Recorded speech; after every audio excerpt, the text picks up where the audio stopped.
তাদের মুন্সিবরি দিয়ে আমরা রেকর্ড বিএস করে দিয়েছি এবং আমাদের তারা 11% আমাদের বাড়িতে বিএস রেকর্ড করে দিয়েছে এবং তারা আমাদের বাড়িঘর বানছে 50 বছর হয়েছে। এই অবস্থায় আমরা আমাদের বাড়িতে রাস্তার উত্তর পাশে মেইন রাস্তার লগে আমরা কবরস্থান করেছি প্রায় 50 বছর ধরে। সেখানে আমাদের 5 জন মানুষের মৃত্যু সাহিত্য আছে এবং কবর দিয়েছি। আমরা 4 দিন হয়েছে আমরা সেখানে আমাদের কবরের নিরাপত্তার জন্য আমরা বেড়া দিয়েছি এবং একটা সাইনবোর্ড দিয়েছি পারিবারিক কবরস্থান। ওই শত্রুপক্ষ সাইদুল পিতা সুলতান খলিফা এবং মির্জা পিতা সুলতান খলিফা, এই মির্জা এবং সাইদুল আমাদেরকে বিভিন্ন রকমের হুমকি দেয়। এই কারণে আমাদের ওখানে তারা প্লেস চায় জমিনের, কিন্তু তারা জমিন নিয়ে গেছে, কিন্তু তারা জমিন পাবে না, কিন্তু আমাদের কবরস্থান ঘর করতে চায়, দোকান করতে চায়। এই অবস্থায় তাদের সাথে আমাদের বিরোধ হয় এবং একাধিক সালিশ হয়।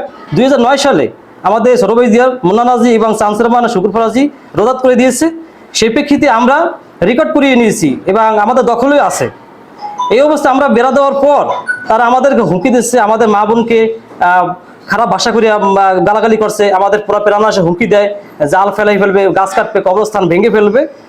এই অবস্থায় আজকে 9 তারিখে এই যে রাত্রে সকালবেলা আমরা উঠে দেখি আমাদের কবরস্থানে জাল নেই, সাইনবোর্ড নেই এবং কবরস্থানের বিশেষ বড় বড় গাছ, চাম্বুল গাছ এবং সুপারি গাছ সহ আমাদের বেড়ার অনেক গাছ কেটে ফেলছে এবং কবরস্থান সরাই ফেলছে, কবরের লাশ তোলার তারা পায়তারা করছে। এই অবস্থায় আমরা এখন আইনে আশ্রয় চাচ্ছি এবং ওই লোকেরা হলো এলাকার সবচেয়ে মাদক ব্যবসায়ী, তাদের থানায় চিহ্নিত মামলা আছে, কোর্টে মামলা চলে। এরা মানে এই এলাকার জন্য হুমকি স্বরূপ, তারা অনেক খারাপ লোক। আপনার এলাকায় সবাই জানে এই ব্যাপারে, সাক্ষী প্রমাণ আছে এবং আমরা এর সুষ্ঠু বিচার চাই। আমাদের সাথে যে অমানবিক ঘটনা ঘটছে আর জন্য কারোর সাথে এই ঘটনা না ঘটে, এজন্য আমরা সবার কাছে এবং আইনের আশ্রয় আমরা সবার কাছে এইটা আমরা সুষ্ঠু বিচার চাই। অমানবিক কাজের জন্য আমরা এটা সুষ্ঠু তদন্ত চাই।